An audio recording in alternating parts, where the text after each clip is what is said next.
In 2016, in US market, it's 112 billion transacted on mobile. In China, it's 5,500 billion, right? And it's still growing year over year, 180%. 180%, okay? And this is amazing growth at a very, very big scale. Very big scale. So with all these transactions and capabilities all happening on mobile, naturally you'll think of, I have to, what else will you do? Okay, let's look at the entertainment. This is another recent phenomenon. Everybody is familiar with this show, the TV show, Who Wants to Be a Millionaire, right? Yes, there's a similar show in China as well, and it's a variety show on one of the networks. But last year there was a phenomenon. Because of the live broadcast technology, and people can watch live broadcasts on their mobile phones, and there's this app in US which is becoming very popular last August, and very quickly it hit up one of the top apps that people will download, and it's called the HQ Trivia. It's a game show, and when you have to watch this TV show, Who Wants to Be a Millionaire, you just be one person answering the question. But now, when it's on the internet, especially on the mobile internet, everybody can participate in Who Wants to Be a Millionaire, right? And within 4 months, they have like 400,000 people participating at any single time. At any single time. And guess what? December to January, Baidu also launched a live show of the same nature, and also a few other major platforms in China all launched that.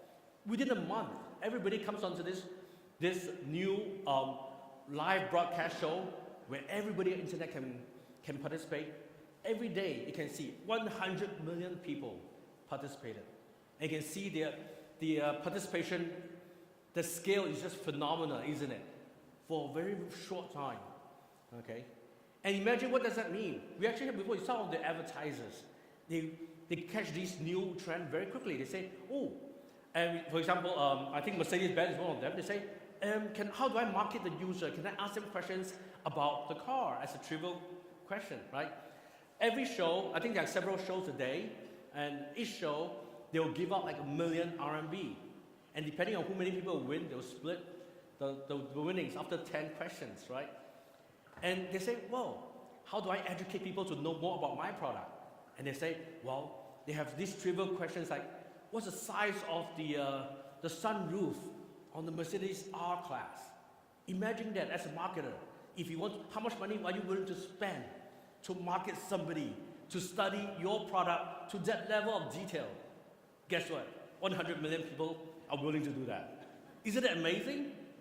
It's this new phenomenon. Again, this is only one show that we know of. You bet this live broadcast show, there'll be more and more that works well in the past on the traditional networks will all be available. The only difference is instead of a few people playing in a game, now everybody can participate. And this is a great way to tell about your products and your brand.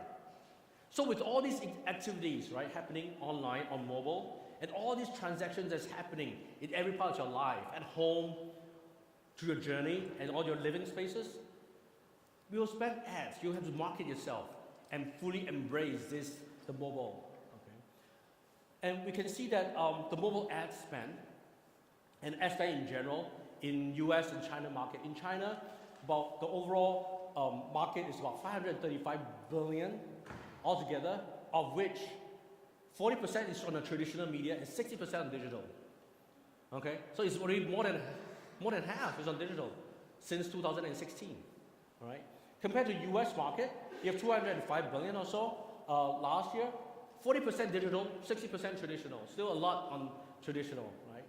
And of the 60% digital in China, I can see 43%, about 70% of the ad spend is on mobile.